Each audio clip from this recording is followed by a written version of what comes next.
tudo bem? Tudo tranquilo com vocês? Professor Wagner aqui do Física Agora Vai, trazendo para vocês aqui direto do YouTube Space um vídeo especial para você. A gente está no maior evento de educação, cara, que o YouTube trouxe aqui para o Brasil, Educom.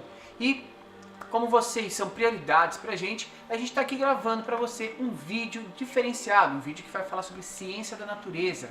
Você que acompanha o Física Agora Vai também estuda Química, Biologia. E por que a gente estuda essas disciplinas? Qual a relação entre elas? E pra gente fazer esse bate-papo aqui, eu trouxe o professor Guilherme e ele vai se apresentar aqui pra gente poder começar a conversar, né, Guilherme? Ô, cara, um prazerzão. Eu que agradeço a sua presença. Cara, que bom estar aqui contigo. Então, pessoal, eu sou Guilherme, professor de Biologia do canal Biologia Professor Guilherme, e a gente vem trocar essa ideia realmente para, inclusive, colocar vocês dentro da realidade educacional que a gente tem hoje no Brasil e o que isso pode trazer a longo e médio prazo, talvez. Exatamente. Quando a gente está no ensino fundamental, né, Guilherme? Ensino fundamental a gente tem a disciplina de Ciências da Natureza. Ciências da Natureza. O que é essa Ciência da Natureza? Como que a gente poderia explicar a parte de ciência?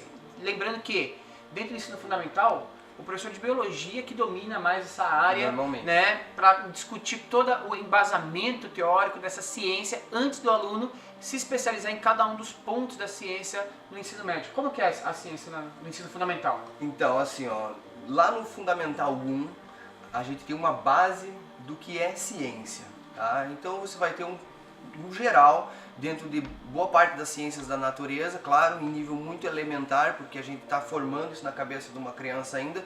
Então a gente vai ter todos os elementos básicos do que é ciência e como ela se desdobra.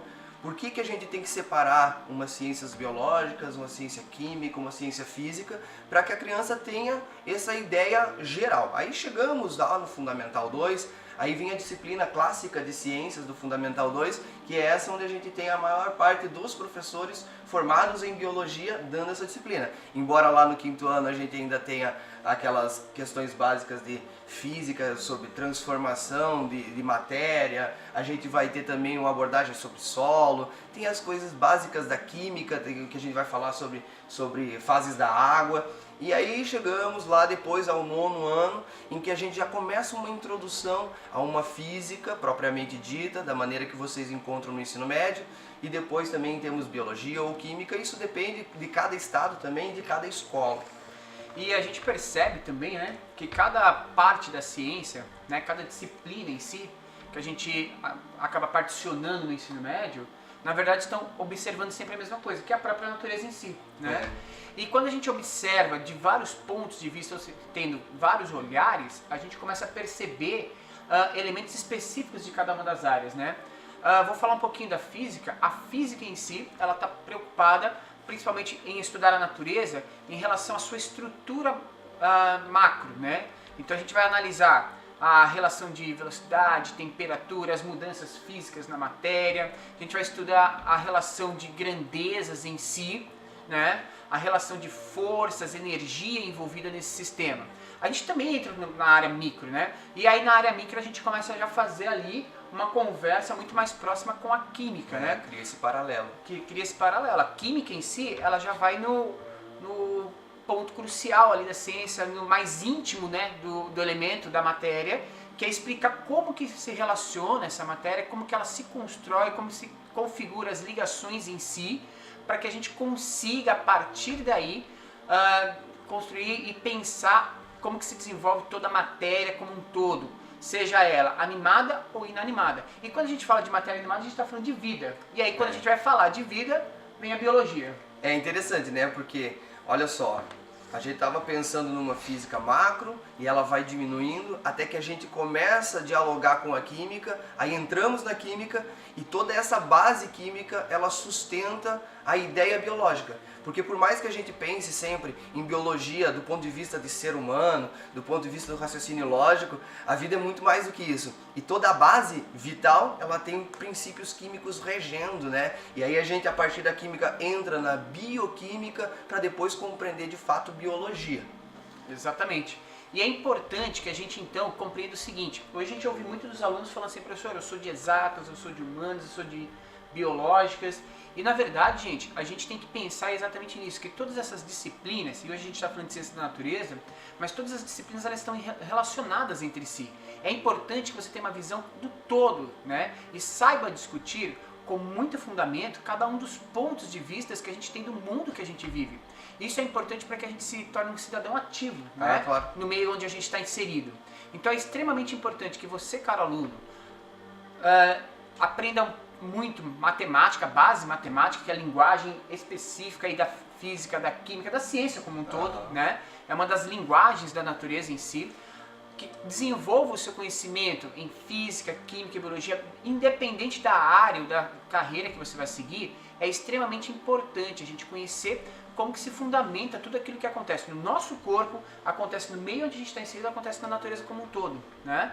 Principalmente para a gente poder participar futuramente de questões, né, que envolvam o nosso bem-estar, como por exemplo pesquisas científicas que venham a ser desenvolvidas, busca de novos medicamentos, de novos tratamentos. Então tudo isso está relacionado a um conhecimento básico que a gente precisa ter da ciência. E assim também com uma ciência social, né? Que é a parte de humanas, que vai falar um pouco das relações em si do homem com o todo e com o próprio ser humano, né? Ou seja, a sociedade em si, como ela se fundamenta. E a gente está vendo aí uma transformação na educação, que é a nova Base Nacional Curricular Comum, que vai trazer para a gente exatamente esse ponto de vista, né? A gente relacionar aquele conteúdo de sala de aula, dentro da nossa área que é a ciência da natureza, com o cotidiano, né? Com aquilo que a gente desenvolve no dia a dia, trazendo uma ciência um pouco mais no fundamento maker, né? No fazer, aprender fazendo, aprender utilizando essa ciência, né? Uma coisa interessante, gente, é se você pegar a estrutura de educação de 10 e 20 anos atrás, a gente tinha uma educação pautada em puro conhecimento. A gente tinha o conhecimento pelo conhecimento e isso era, digamos, avaliado dentro da estrutura escolar por meio de provas que também tinham um caráter de simplesmente saber o conhecimento bruto, sem se preocupar com qualquer tipo de aplicação, e isso refletia lá no futuro, na entrada do universitário, quando ele começava a fazer o vestibular. A gente sabe, né, por exemplo, talvez você tenha vivido isso, né, Wagner, eu sei que eu posso dizer, a gente tinha aulas de decoreba, a gente tinha aulas de macete, a gente tinha aulas assim que a gente ia decorar um horror de informações para poder fazer uma prova, e depois de fazer essa prova, todo esse conhecimento que foi decorado, ele simplesmente se perdia. Aí de repente vem o novo Enem. Aí o novo Enem traz uma cara diferente para a educação. A ideia deles foi que a gente tenha que ter uma abordagem, digamos, de compreensão dos fenômenos que estão ao nosso redor, e aí entra o fenômeno da natureza, entra o fenômeno social, os fenômenos de linguagem, que são tão importantes, né? A gente está se comunicando hoje porque a gente passou por uma evolução de linguagens que é super complexa, e o Enem vai abordar isso, e a preocupação maior é que a gente não fique simplesmente trazendo conteúdo pelo conteúdo. É importante que o aluno, é importante que aquela pessoa que é motivada, muitas vezes, exclusivamente pela curiosidade, ela consiga, pela curiosidade dela, pegar uma informação conteudista e usar ela para poder compreender fenômenos que estão ocorrendo ao redor dela. Isso é muito importante e, claro, isso aí criou para nós, né, até uma necessidade de mudança da nossa